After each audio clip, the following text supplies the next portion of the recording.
Desert maps are good when there's a time limit, just like most maps. Oh god, are you an Arcanea defender? Are you a FE6 chapter... What is it, chapter 14 defender? Because it has a time limit, therefore it must be good. Please say psych. Please say psych.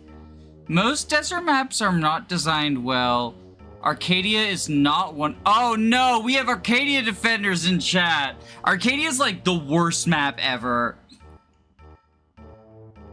That's just real true. Everyone's saying Arcadia is good? What has happened?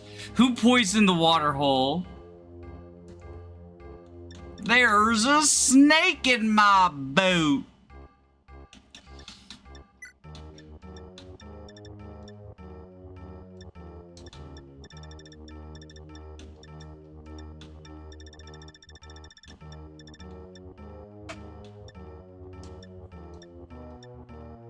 A desert map is not bad because it's a desert. It's the map designer is bad at making a map.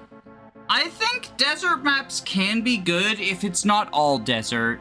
The problem with desert maps is they're supposed to be anti-cav maps, but they're actually just anti-everything that's not a flyer map. And flyers are already, stupid. Arcadia is good if you bring nothing but horse units and go for the guidance chapter. The problem with Arcadia, I mean, there are multiple problems, but the biggest problem is it's a fog of war map that punishes you if you don't know exactly where all the enemy placements are. And it's more a fog of war problem than a desert problem, but the desert does exacerbate the issue. In that there are wyverns that can fly farther than your maximum possible vision range. So you can just get essentially ambush spawned.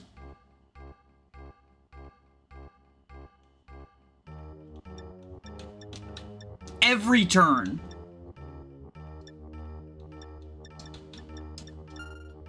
By those wyverns. And they're not like...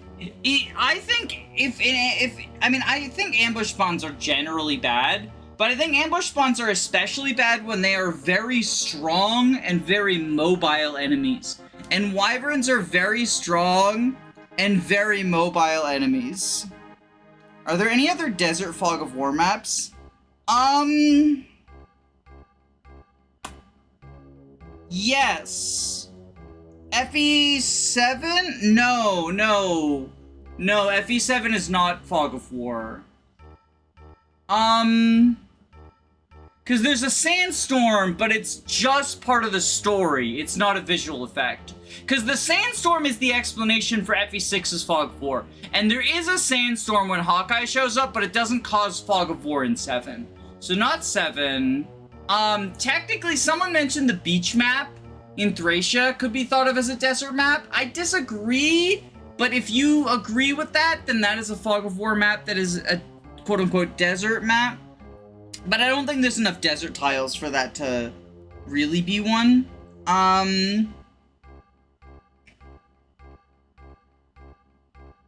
Radiant Dawn doesn't have any Fog of War desert maps.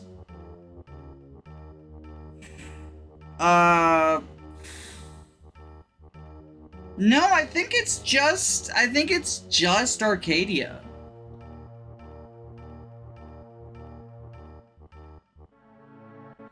I think if you're fixing RNG for treasure pickups, Thief plus Torch has always been good enough for me.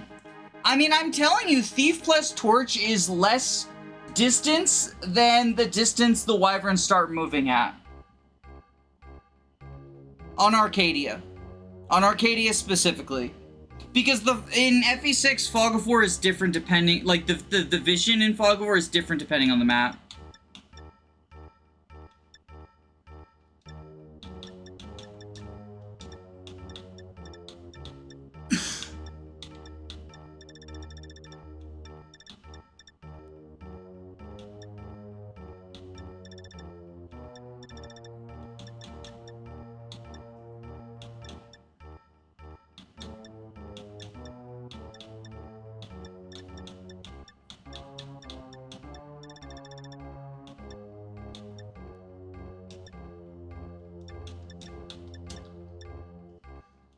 Desert escape map is a good idea because the sand makes it harder to escape. I think the problem with desert maps, again, is it's just yet another Flyer Central map. Manikit on the left primes players to send strong units and deal with the northern wyverns. You mean the one that's hidden in the fog that you can't see? You mean the one that you can't see initially? The Arcadia Defense Force be like, just look it up on game FAQs. Just look up the map on WOD and it solves all the problems. What if FE4 had desert maps? It does, it's got 2 of them. Chapter 5 and Chapter 7. It'd be cool to see a forest map as the anti-cav thing. Yo, this is why FE12 is the best Fire Emblem.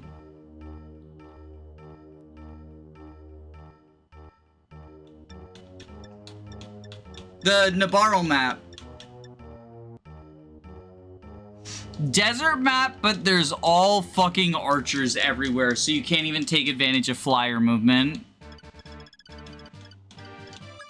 Talking about desert maps, what's your favorite for people? Mine is FE8. FE8's a good one. FE8 would be my favorite if it weren't a route map.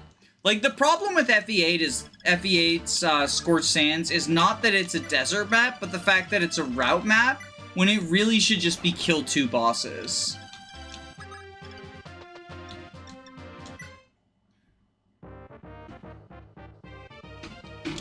And it's kind of tedious doing cleanup after you kill the bosses.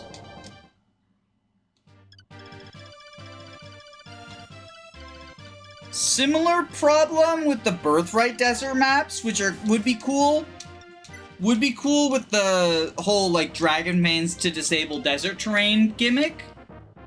If it weren't for the fact that they're both route maps. And rescuing Shigure is annoying if you don't cheese it. Which, like, I always cheese it, but, you know, that feels bad. If you have to cheese a map objective to make it tolerable, then that's not good. Does Engage's desert map count, or is that cheating? Because it's like a different mechanic altogether.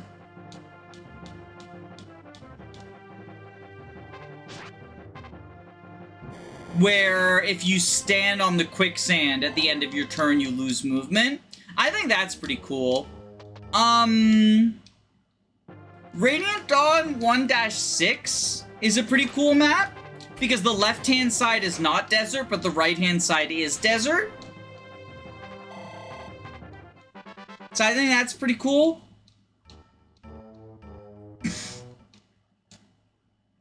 Arguably, the same would be true of FE7's map if it weren't for the fact that, again, it's a route map. And it's a route map where, like, if Pent gets crit, it's annoying. By the Killer Axe guy. And then you just game over. Through no fault of your own.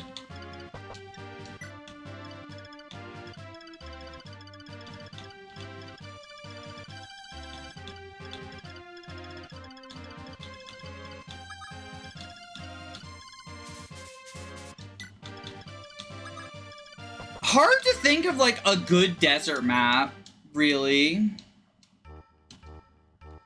Outside of, like, ROM hacks, they can be sometimes good.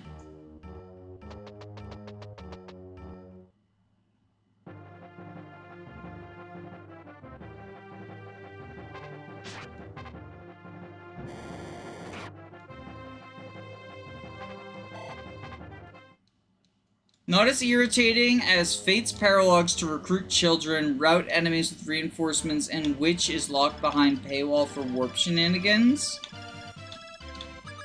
I mean, the way that you cheese Shiro's recruitment in, the Fate's Paralog is with the rescue staff, right?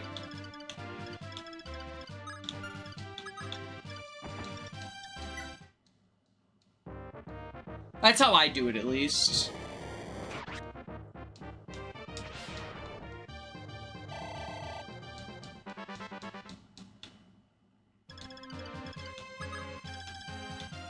In theory, the Path of Radiance Desert could be interesting, like trying to keep the Lagoos alive, but in practice, I think it kind of sucks.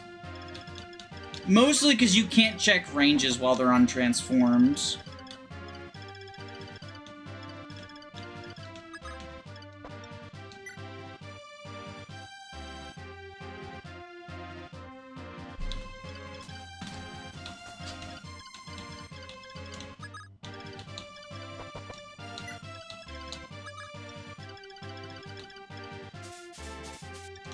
So apparently, I was under the assumption that desert items were guaranteed, because that's how it works in FE12.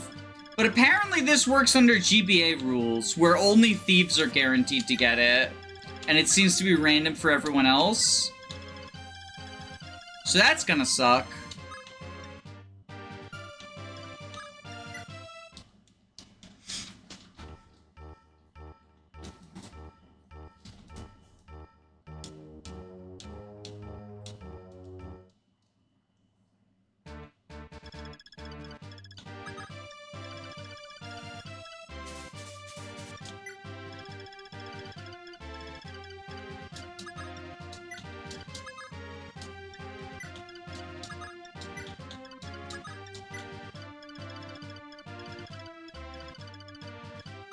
Yet another FE12W.